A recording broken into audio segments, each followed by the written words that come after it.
Hi, my name is Jennifer DeMarco, and you've probably never heard of me.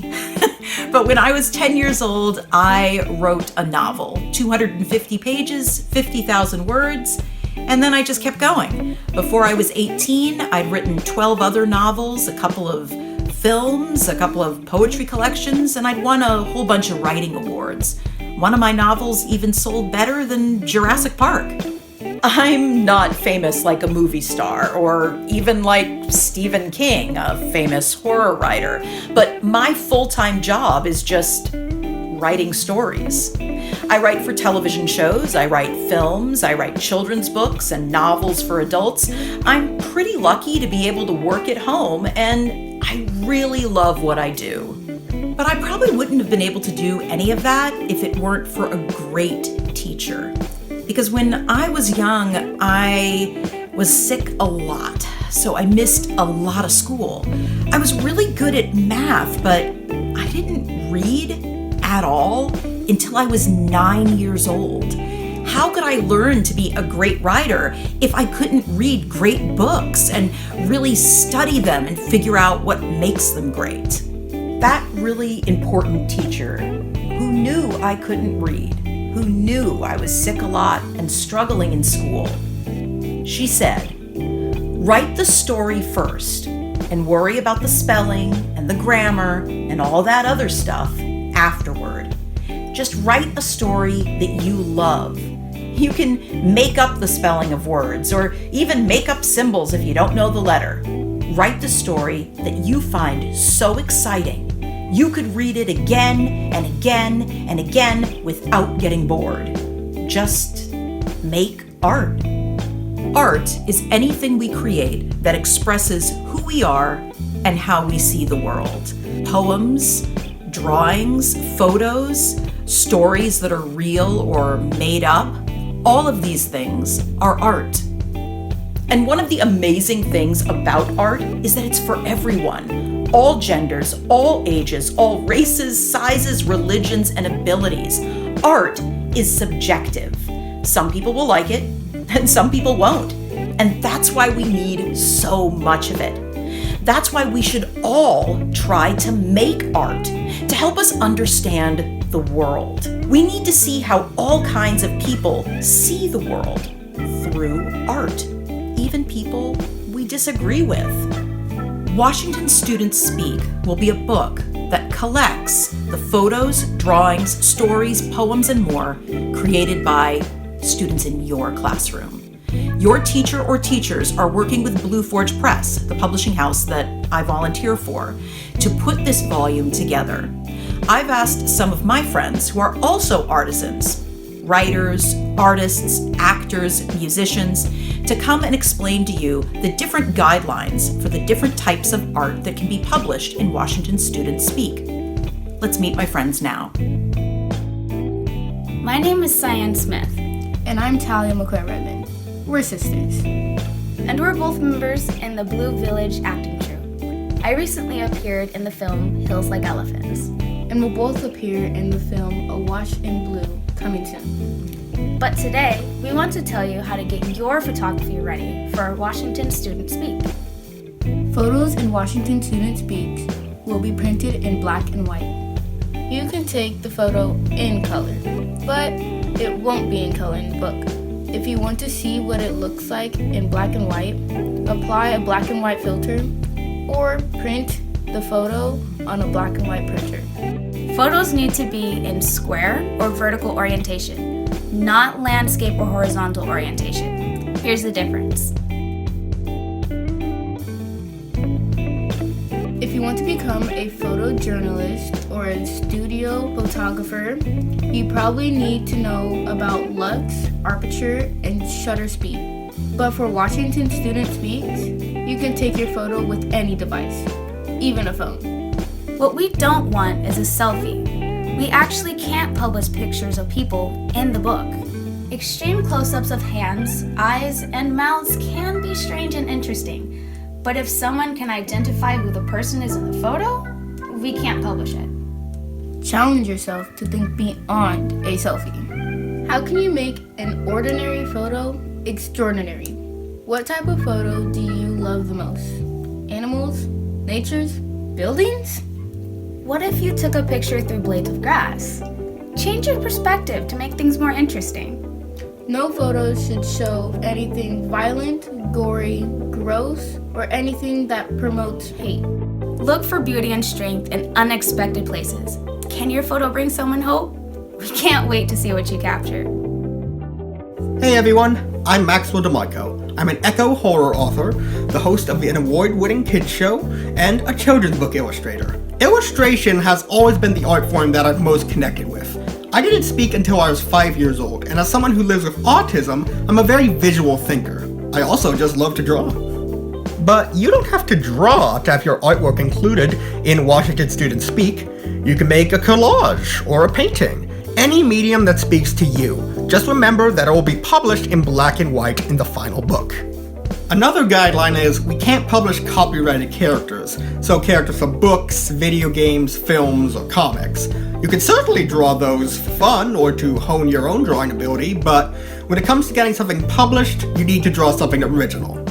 Your artwork should also be created in portrait or vertical orientation, not in landscape or horizontal orientation. Here's the difference. So those are the basic guidelines to make sure your artwork appears in the book. You can draw whatever you want in any sort of style, be it abstract, realistic, or anywhere in between. Just please don't draw anything that's gory, violent, or promotes hate. In general, besides that, you can draw whatever you want, and it doesn't have to be a masterpiece, just something that you're proud of. Hi, my name is Dakota Fox, and I'm a poet, an actor, and a memoirist. A memoirist is someone who writes about their life. When you write about something in real life, it's called nonfiction. You guys probably already know that. Nonfiction means the story is real and not made up. What is an event that you want to share with the world? It could be happy, challenging, memorable, or fun. First, you just want to think about what you want to write. It's important to write about our real lives so people like us know that they're not alone. It's also important to write about our real lives so people that are not like us understand us better. You can handwrite or type your story. Just include these following parts. Every story needs a title. After the title, it should say nonfiction and then it should say your name. Always make sure that these things are at the top of your story. My first memoir was called The Magic and the Nightmare That Was Me. I talked about a lot of difficult things that happened to me in my life, but I also talked about how I grew stronger and how I survived. You can write about a joyful moment, a sad moment, or a challenging moment, but try to find the hope too. After all, you made it here today. The most important thing about nonfiction is to be honest, especially about your own feelings. None of us are perfect. Take responsibility for your choices, and someday, I hope to read your story. My name is Alex Dunn. I am an actor and musician. I'm going to talk to you about the guidelines for Washington Students Speak. I was asked to talk to you about poetry because songs, pop songs, ballads, rap, any kind of songs with lyrics are poetry. Most people think that poetry has to rhyme, or that poems have to follow really strict rules like haiku having a certain number of syllables or sonnets having a specific number of lines. But haiku and sonnets are just two types, two genres of poetry, and there are many others.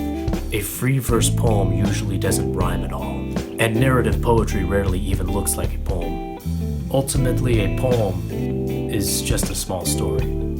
In a short story or a novel, a writer might share events that take place over a whole month, a year, or even longer. But in a poem, you are focusing on a small detail or powerful emotion. Some poems are pretty long, even if they do focus on just small details. But for Washington Students Speak, we're looking for poems in this format.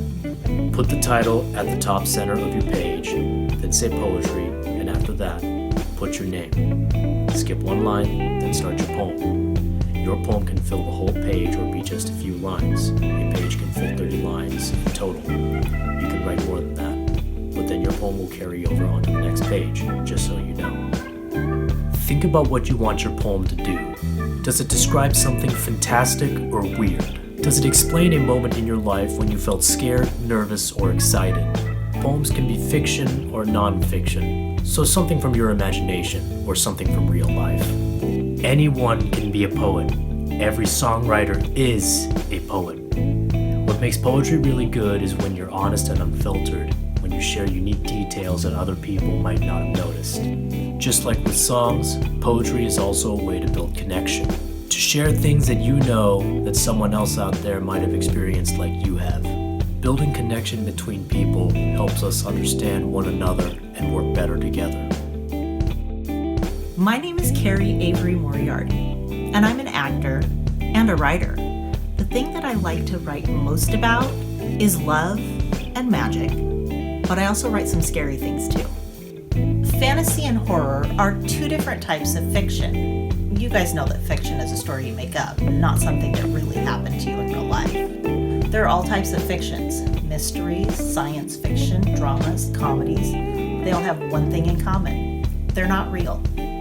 Decide where you want your story to take place and what kind of fictional characters you'll have.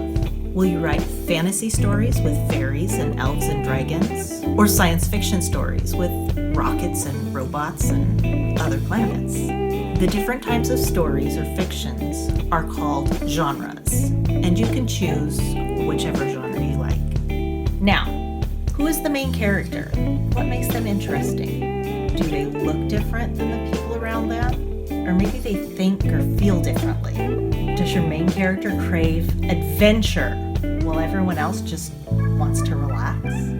Once you know where your story will take place and who your main character is and what makes them different, then you need to decide what your story will say. When someone's finished reading your story, what do you want them to think? Did you teach them something? Is their heart pounding with excitement? No matter what you write your fiction story about, make sure it includes these 3 things. Every story needs a title. After the title, it should say fiction, and then it should have your name. Easy. Remember that we're looking for original stories. You don't want to write about something that somebody else created for a book or a comic book or a movie or something like that. This is your opportunity to show us your very fascinating imagination. We can't publish stories that are violent or gory in Washington Students Speak, and we won't publish stories that make hating someone seem okay. Some people like to say that there are no new stories out there, and I don't think that's true. There are tropes and archetypes, but you bring yourself to the story, so by doing that, that makes the story original.